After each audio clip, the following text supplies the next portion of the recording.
Everyone, welcome back to learn with Mansi. All India bar exam की PYQ series में this is part 3 for family law. Part 1 and part 2 already is there on the channel, आप जाके देख सकते हो and then continue with part 3। इन चार part की सीरीज में हम 2014 से 2024 तक के फैमिली लॉ के सारे क्वेश्चंस कवर करेंगे। Without wasting any time, let's move ahead. पहला क्वेश्चन देखते हैं। Which section of Hindu marriage act 1955 provides that a child from a void marriage would be legitimate? Now this is a repeat question, तो इसका direct answer मैं बता रही हूँ। तो ऑप्शन सी सेक्शन 16। ठीक है, आगे बढ़ते हैं। Option of puberty is a ground of divorce under Hindu marriage act for. Puberty as a ground of divorce Hindu marriage act के अंडर किसके लिए है? Only husband, only wife, both husband and wife, या नन ऑफ द अबव? इसका answer है D, none of the above. Puberty is not a ground for divorce for anyone. ठीक है, आगे बढ़ते हैं। हदीस is one of the sources of Muslim law. It comprises, अब ये बेयर एक्ट में नहीं मेंशन्ड है, ये आपने मुस्लिम लॉ की थ्योरीज पढ़ी होंगी, सोर्सेस पढ़े होंगे तो आपको पता होगा। ठीक है, हदीस क्या है? Very words of God, B words and actions of the prophet, C unanimous decision of jurists, D analogical decisions. इसका करेक्ट आंसर है B, words and actions of the prophet. Very words of God को तो कुरान ही कहते हैं, ये तो आपको पता ही है। ठीक है, तो देखो, Quran very words of God, इजमा बोलते हैं यूनानिमस डिसीजन ऑफ ज्यूरिस। जो ज्यूरिस थे मुस्लिम्स में, उन्होंने जो फैसले दिए, उनके जो डिसीजंस थे उसको इजमा बोला जाता है। और कियास बोलते हैं एनालॉजिकल रीजनिंग और डिसीजंस को। प्रॉफिट के जो वर्ड्स थे और एक्शंस थे उनको हदीस या हदीद बोला जाता है। आगे बढ़ते हैं। Which of the following is essential for valid adoption under Hindu Marriage Act 1955? ठीक है, तो valid adoption के essentials क्या होते हैं? Actual giving and taking of child, दत्तक Homan, C both A and B, या none of the above? इसका आंसर है A, actual giving and taking of the child. हमने जब अडॉप्शन पढ़ा था तो हमने बात पढ़ी थी कि इंटेंट होनी चाहिए। ऐसा नहीं है कि आपने अपना बच्चा 3 साल किसी के घर रिश्तेदार में पढ़ने लिखने भेज दिया तो आपने उसे गोद दे दिया, ऐसा नहीं होता है।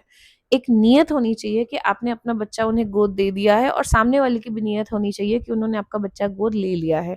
ठीक है, यहाँ पे देखो, बेयर एक्ट को चेक करो, section 11 other conditions for valid adoption, clearly लिखा है कि गिव एंड टेक होना चाहिए। और रही बात सेकंड ऑप्शन की, तो दत्ता होमम shall not be essential for validity of adoption. आगे बढ़ते हैं।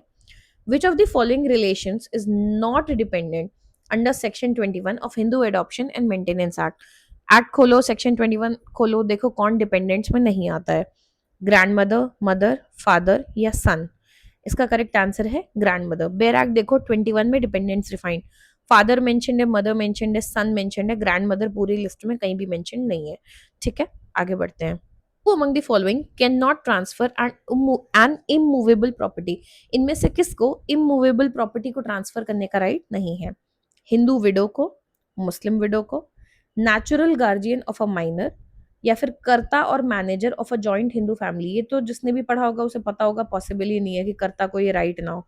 हिंदू विडो को राइट ना हो ऐसा भी कहीं नहीं लिखा है, मुस्लिम विडो के लिए भी नहीं लिखा है। Answer is C, natural guardian of a minor. Bare act देखते हैं।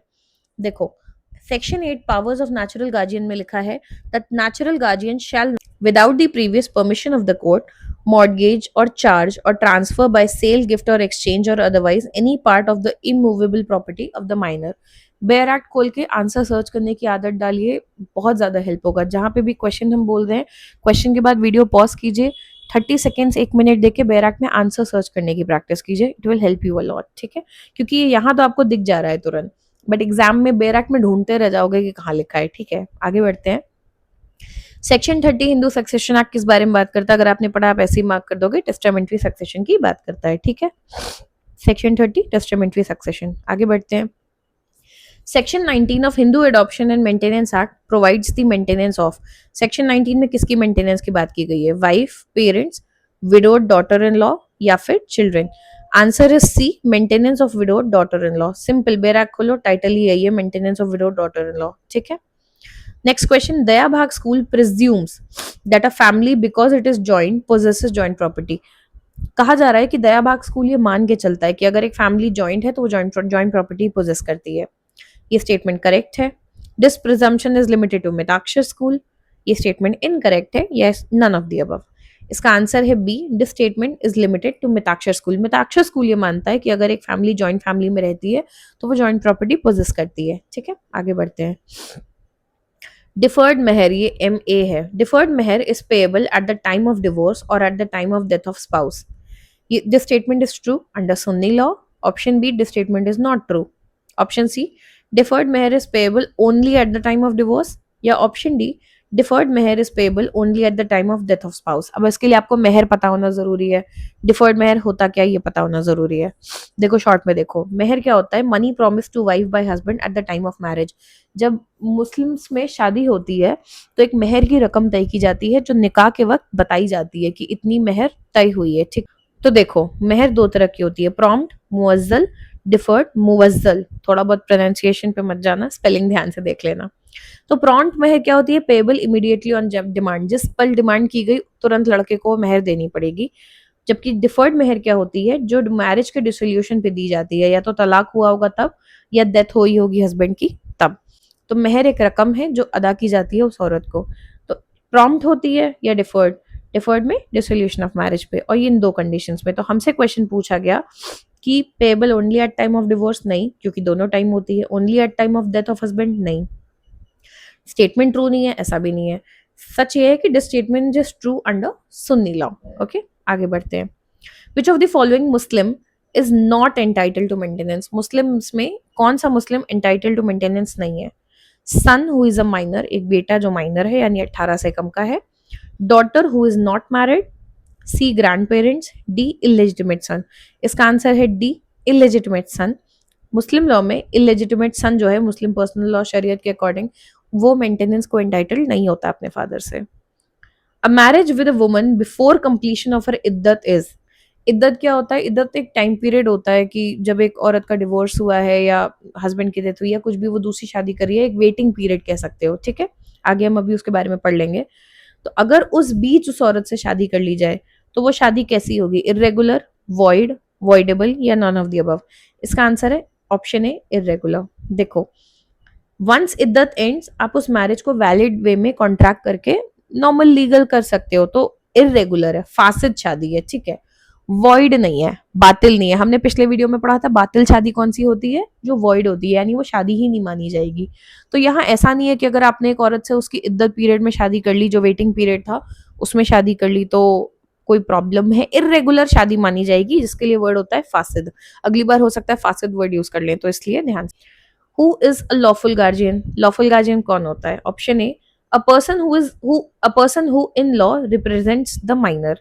Option B, a person who has been appointed by the court. Option C, a person who has been authorized to represent an unmarried daughter. Option D, all of the above. इसका correct answer है D, all of the above. Section 6 हमें बताता है natural guardian के बारे में, वो भी लॉफुल होता है। जो नेचुरल गार्जियन है यानी जो ओरिजिनल माँ बाप में, ऑब्वियसली वो लॉफुल होते ही हैं। सेक्शन 7 अपॉइंटेड बाय कोर्ट की बात करता है, वो भी लॉफुल है क्योंकि लॉ के अकॉर्डिंग अपॉइंट हुए हैं।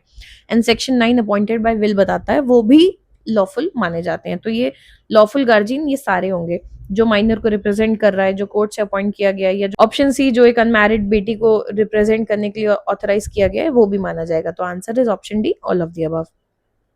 नेक्स्ट क्वेश्चन देखते हैं, which of the following is not a legal guardian of the property of Muslim minor?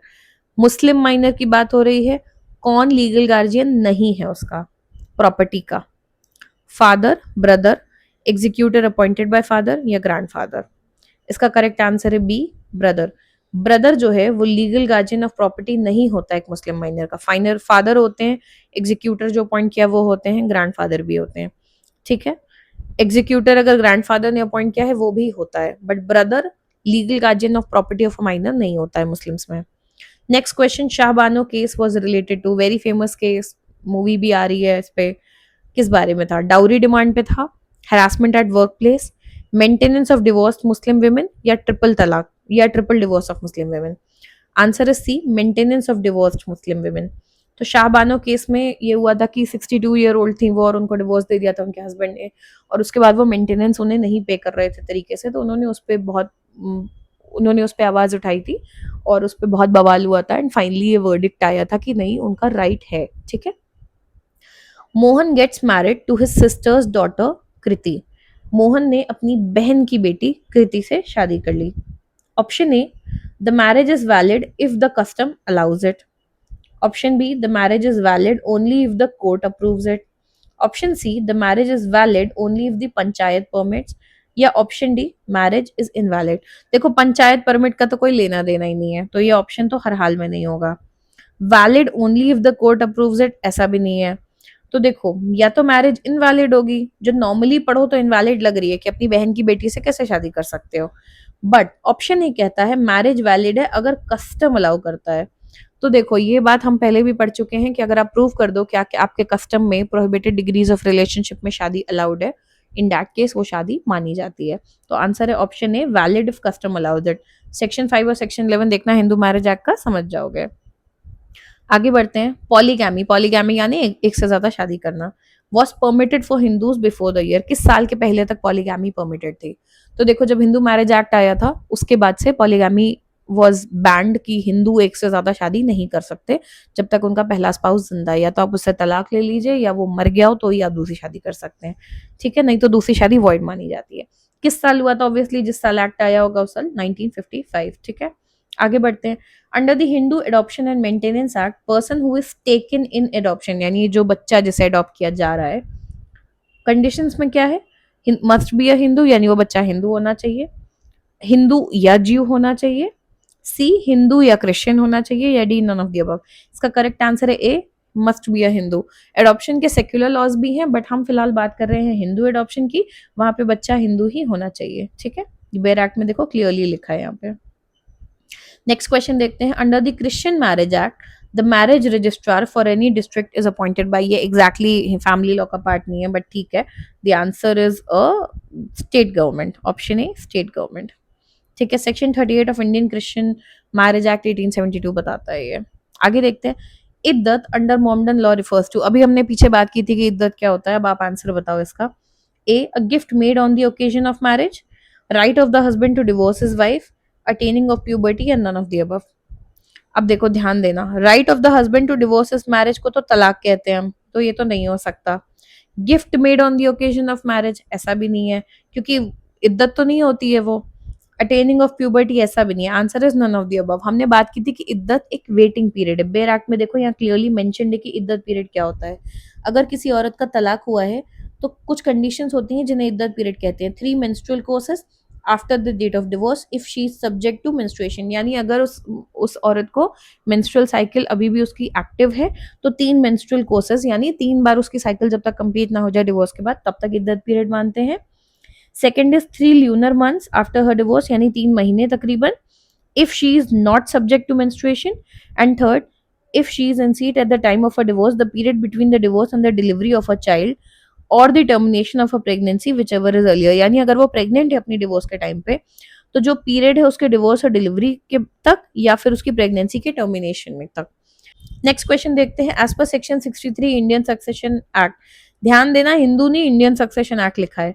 A will should be attested by, will किसको अटेस्ट करनी चाहिए? By 2 witnesses, by 2 or more witnesses, C, only one witness who is not a relative, या none of the above। The answer is very clear, option B, 2 or more witnesses। ये हमने testamentary succession जब पढ़ा था तब भी बात की थी। Section 63 sub clause C of Indian succession act ये बात बताता है हमें, ठीक है। नेक्स्ट क्वेश्चन, करेक्ट स्टेटमेंट क्या है इनमें से? There can be a will without a codicil. Codicil पहले समझ लो क्या होता है। देखो जब आपने किसी ने विल बनाई, एक वसीयत बनाई और फिर उस वसीयत को एक्सप्लेन करने के लिए या उसमें कुछ चेंजेस किए गए बाद में या कुछ और डिटेल्स ऐड करने के लिए एक अलग से डॉक्यूमेंट बनता है, एक इंस्ट्रूमेंट बोलते हैं, which is attach to the will. मान लो आपने विल बना दी, ये इसके नाम होगा वो उसके नाम होगा, और बाद में आप उसमें कुछ चेंज करना चाहते हो या कुछ डिटेल में एक्सप्लेन करना चाहते हो तो आप एक डॉक्यूमेंट उससे अटैच कर सकते हो, उसको बोलते हैं कोडिसल। अब इस लॉजिक से सोचना, there can be a will without a codicil, यानी कोडिसल ना भी हो तो भी विल एग्जिस्ट कर सकती है। Option B, there can be a codicil without a will, भले विल हो ना हो कोडिसल एग्जिस्ट कर सकता है। C, every will has a codicil. D, a codicil proceeds a will. सोचो इसका आंसर क्या होगा। Answer is A, there can be a will without a codicil. और ये बहुत मतलब आपको इसमें कुछ बेयर एक्ट कुछ देखने की जरूरत नहीं है, अगर आपको कोडिसल का मतलब पता है और विल का मतलब पता है, ये बहुत कॉमन सेंसिकल है। वसीयत है, जरूरी नहीं है कोडिसल हो, तो ये बात तो सही है। कोडिसल विदाउट अ विल, जब वसीयत ही नहीं है तो कोडिसल क्या करेगा, एक्सप्लेन किस चीज को कर रहे हो, है ना, वसीयत तो पहले होनी चाहिए, तो ये तो नहीं हो सकता। Option C, every will has a codicil, हर वसीयत में कोडिसल हो ऐसा जरूरी तो नहीं है, ये भी नहीं है। अ कोडिसल प्रोसीड्स अ विल, जरूरी नहीं है कि हमेशा हो ही उसके प्रोसीडिंग में, ठीक है, तो ये सिंपल सा है, वसीयत एग्जिस्ट कर सकती है बिना कोडिसल के। Answer is option A, there can be a will without a codicil. ठीक है, अगला क्वेश्चन देखते हैं, the last amendment to Indian succession act कब किया गया था, इसका आंसर है सी, 2002। अगला question, Hindu mail can not adopt a female child if he has a difference of age between the adopter and the adopted of less than, ये question हम पिछले वीडियो में भी डिस्कस कर चुके हैं, 21 years। अगर ऑपोजिट जेंडर के लोग अडॉप्ट कर रहे हैं तो उनके बीच कम से कम 21 साल का एज गैप होना चाहिए, वरना आप नहीं अडॉप्ट कर सकते। So we are done with part 3 here, stay tuned for part 4। I hope this helps, अगर पिछले पार्ट्स नहीं देखे हैं तो वो भी देख लेना। नेक्स्ट वीडियो में वंस वी आर डन, हमारे फैमिली लॉ के सारे क्वेश्चंस कवर हो जाएंगे from nearly 2012-13 to 2024। Stay tuned and keep watching and do subscribe. Thank you.